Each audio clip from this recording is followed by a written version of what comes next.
ரொம்ப இன்ட்ரெஸ்டிங்காக இருந்தது. இப்போ நான் அந்த பிரிட்ஜு காமிச்சேன் இல்லையா, அந்த பிரிட்ஜு ஒர்க் ஸ்டார்ட் பண்ணி கொஞ்ச நாளில் வந்து இந்த சிலை வந்து அங்கே கிடச்சிதான். ஸோ அந்த சிலையை தான் எடுத்து இவங்க வந்து இந்த இடத்துல வந்து இப்போ வச்சுருக்காங்க. இன்றைக்கி வந்து ஒரு இன்ட்ரெஸ்டிங்கான முருகன் கோயிலை பற்றி தான் நம்ம பார்க்க போகிறோம். இதை நான் எப்படி கண்டுபிடிச்சேன்னு சொல்கிறேன். தைப்பூசம் அன்றைக்கி நான் மெயின் ரோட்டில் போயிட்டுருக்கும்போது நிறைய பக்தர்கள் வந்து பால் குடம், அதுக்கப்புறம் அலகு குத்திலாம் நிறைய பேர் போயிட்டு இருந்தாங்க. இது என்னடா என்ன கோயில்னு தெரியாமல் ஒரு சந்து உள்ளே போனாங்க. நானும் சரி ஓகே இந்த கோயிலை நம்ம வந்து போய் பார்த்துடலாம் அப்படின்னு சொல்லிட்டு இன்றைக்கி வந்தேன். ரோடெல்லாம் எதுவும் கிடையாது, ஒரு சந்துக்குள்ளே தான் இருக்குது. ஸோ இப்போ நான் காமிக்கிற இந்த பிரிட்ஜு பார்த்துக்கோங்க. இந்த பிரிட்ஜு வந்து பொன்னேரி மீஞ்சூர் இடையில இப்போ கட்டிக்கிட்டு இருக்காங்க. இந்த ஒர்க்கு வந்து ஒரு 2 வருஷமாக போய்கிட்டுருக்கு.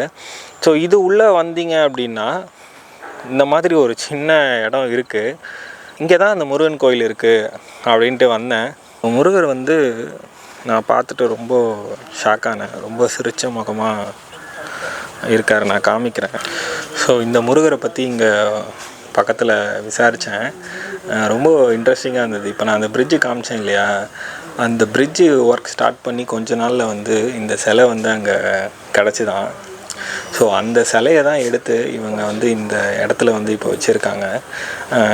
இந்த கோயில் வந்து 2 வருஷம் தான் ஆகுது. ஸோ ரொம்ப இன்ட்ரெஸ்டிங்காக அந்த சிலை அங்கேருந்து கிடச்சி அதை இந்த ஊர் மக்கள் வந்து அதை எடுத்து இதை வந்து சாமி சிலையாக மாற்றி இங்கே வந்து இது வச்சுருக்காங்க.